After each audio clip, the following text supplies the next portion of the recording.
Voice of the People Party VPP Shillong. Bagani kadai katakan notification ka jingpun bana jangka Sorkar ngan puli kumni. The Governor of Meghalaya is pleased to notify an expert committee to review the state reservation policy as notified in resolution PER.222/71/138 dated Shillong the 12th January 1972. The chairperson and members of the committee shall consist of experts in constitutional law, economics, sociology, demographic studies, and related fields which shall be notified by the government of Meghalaya.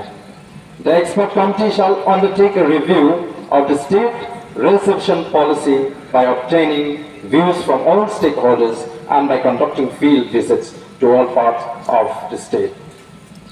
Kini ketika jipun bela juga Sorkar pa kantung ya kata expert committee kapan kentut ya kita kibriu kibatip ha shabang gaviti sinshar kibadan kibatip ha ya subject jaga economics the sociology demographic studies bat kiwi kibenta kini kabangi yela tawa oh abang yela sang bani keren ya kini kamat don shibun kibala penting don shibun kibala pertendru Malaysia ubargan ula pengki mo ya ke kepala penyalan syaga jingong senam tendai ikut mengelak pular ngela bu ya kene kamat hakimat jing pular ke sini lani hektek election pledges ke jong ke party bahkan pan review ya ke reception policy ke digawin ke mat ke bang ngela election Paidbah bat tentang ngela pudin ya ka ba ki wei pat nese ki slow bakalong ka ethan bani keren ya kene gamat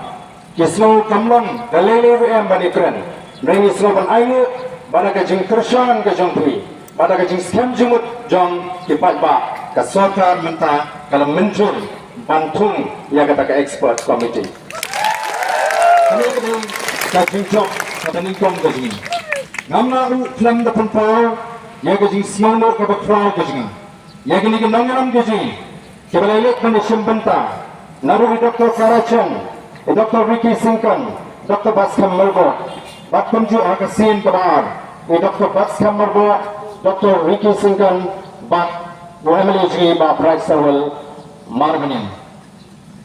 Larandai Pakini Kinaram Jiki Skam Gajungo, Balarandai Bakapati Hi, Kalangam, Yagane Kamat, Lesi, Yenshajok Hagane, Kajingale Kajungi.